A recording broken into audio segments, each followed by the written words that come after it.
Creamline Cool Smashers nilampaso ang undefeated na Cherry Tigo. Pinuto lang ang mga palo ni Catherine Bell.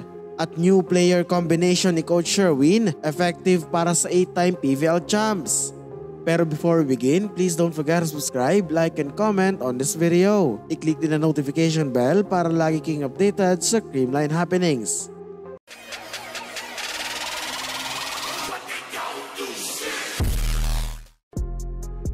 Creamline vs Cherry Tigo sa Pool A.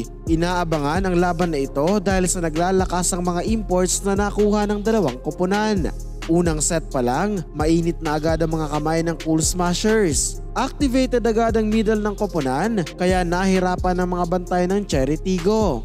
Nagpaulan na rin ang naglalakas ang mga palo si Bernadette Pons kaya napasa kamay nila ang kalamangan. Sa kabilang banda, sinubukan ng import na si Cath Bell na iangat ang kanyang team. As mentioned sa aming preview, siya nga ang naging go-to player ng team with majority of the sets going to her.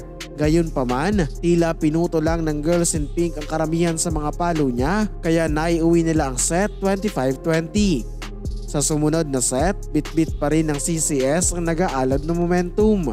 Pero tila nahirapan silang iangat ang powerful attacks ni Bell kaya nasa crossovers ang early lead.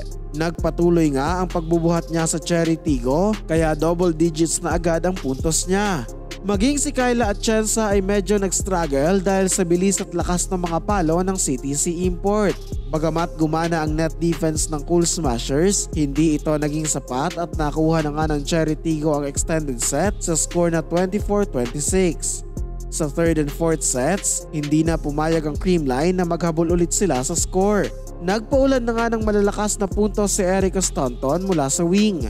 Tinulungan na rin siya ni Pons na ayon sa commentators ay on another level daw sa game na iyon.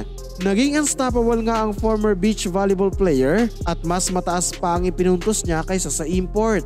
Halos naging flawless na nga ang galaw ng CCS kaya naipanalo nila ang laban 25-20, 24-26, 25-16 at 25-19.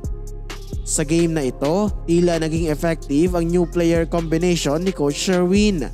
Absent nga si Pangs Panaga dahil sa pagkamatay ng kanyang nanay pero ito ang naging daan para ma-explore ang Sato BDL tandem. So far ay naging maganda ang combination na ito with both players displaying quickness at aggressiveness sa loob ng court. Naging maganda rin ang adjustments ng Creamline sa mga palo ni Cath Bell. Kaya naman sa second half ng laban ay tila napuputo na lang ang malalakas na palo nito. Marami din ang nakapansin na tila iwas na ang nasabing import kay Kyla Atienza. Bagamat naka 31 points pa ang nasabing import, take note na may 70 attempts siya sa laban na ito at lampas kalahati ay nadepensahan ng maayos ng Girls in Pink. Sa panalong ito ng Creamline, number 2 na sila sa standing behind PLDT. Tama rin ang ating earlier prediction na tatapusin ng Cool Smashers ang game na ito in 4 to 5 sets. Itinanghal nga na player of the game si Pons with 25 points and 23 excellent receptions. And that's it mga Ka-Valley News. Please continue supporting this channel para sa mga up-to-date na kaganapan sa Creamline World.